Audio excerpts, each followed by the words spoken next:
Maliens, mes chers compatriotes, je m'adresse à vous en ce moment d'extrême gravité que traverse notre pays suite à des attaques terroristes survenues le 25 avril 2026. Ces attaques complexes, coordonnées et simultanées, ont visé les localités de Bamako, Kati, Kona, Mopti, Gao et Kidal. Grâce à la promptitude et au professionnalisme des forces armées et de sécurité, un violent coup d'arrêt a été donné aux assaillants, dont l'objectif était d'installer un climat de violence généralisée dans les localités concernées.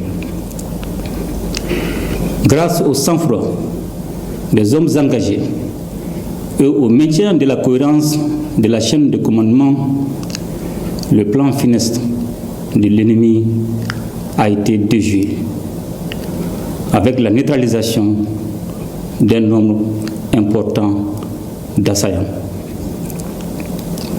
À l'heure où je vous parle, le dispositif est renforcé, la situation est maîtrisée et les opérations de ratissage, de recherche, d'exploitation du renseignement et de sécurisation se poursuivent. Maliennes, Maliens, en ces instants de douleur collective, à sa famille, à ses proches, à ses collaborateurs et à l'ensemble des forces armées et de sécurité, j'adresse la compassion et la solidarité de la nation. Son engagement restera gravé dans la mémoire collective et son sacrifice nous oblige. Qu'Allah lui accorde sa grâce infinie. Mes chers compatriotes, ces attaques ne sont pas des faits isolés, elles s'inscrivent dans un vaste plan de déstabilisation conçu et exécuté par les groupes armés terroristes et les sponsors internes et externes qui leur fournissent du renseignement et des moyens logistiques.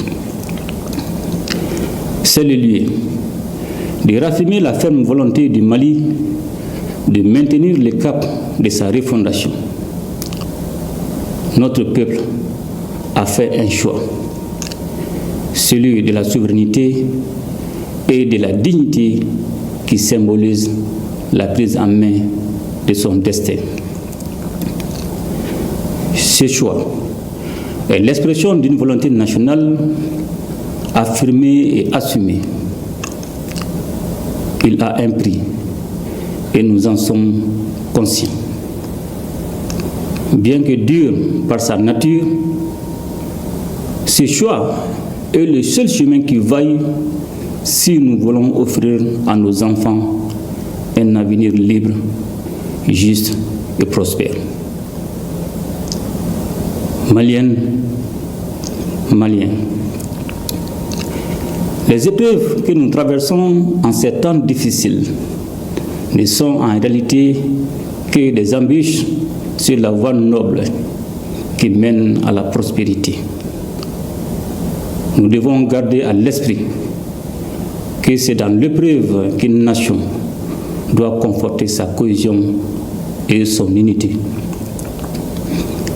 Un sursaut national est aujourd'hui indispensable et nous devons tous, comme un seul homme, nous ériger contre la division et la fracture sociale.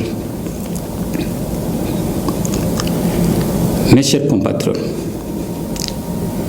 c'est plus que jamais le moment de faire confiance à vos forces armées et de sécurité engagées dans une lutte complexe contre le terrorisme.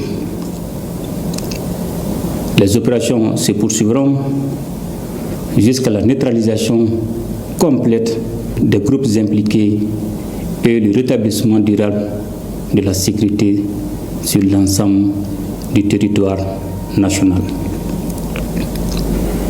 Je demande également à chaque citoyen, dans chaque quartier, dans chaque fraction et dans chaque village, de faire preuve de vigilance et de responsabilité, appuyer nos services en transmettant par les canaux officiels toute information utile au renseignement et à la prévention. C'est pourquoi je vous exhorte aussi à ne pas céder aux rumeurs, aux messages d'affolement ni aux manipulations. Par ces temps qui courent, la désinformation peut devenir une arme au service des terroristes. Le Mali a besoin de lucidité et non de panique. Je salue, en cette circonstance, la synergie d'action au sein de la Confédération des États du Sahel, dont la force unifiée œuvre sans relâche à la pacification de notre espace. Je tiens également à reconnaître la qualité de la coopération avec nos partenaires stratégiques, notamment la Fédération de Russie. J'ai instruit le gouvernement de prendre toutes les mesures nécessaires pour renforcer l'assistance aux victimes, soutenir les familles endeuillées et accompagner les blessés. La solidarité nationale ne doit pas être un vain mot. Elle doit être un geste, une présence, un soutien concret. Aucune violence, aucune intimidation, encore moins des tentatives désespérées de déstabilisation ne sauront inverser la marche de notre pays. La refondation se poursuivra, la souveraineté se consolidera, notre peuple, debout et résilient comme jamais, triomphera de cette épreuve. Qu'Allah bénisse le Mali et protège les Maliens. Je vous remercie.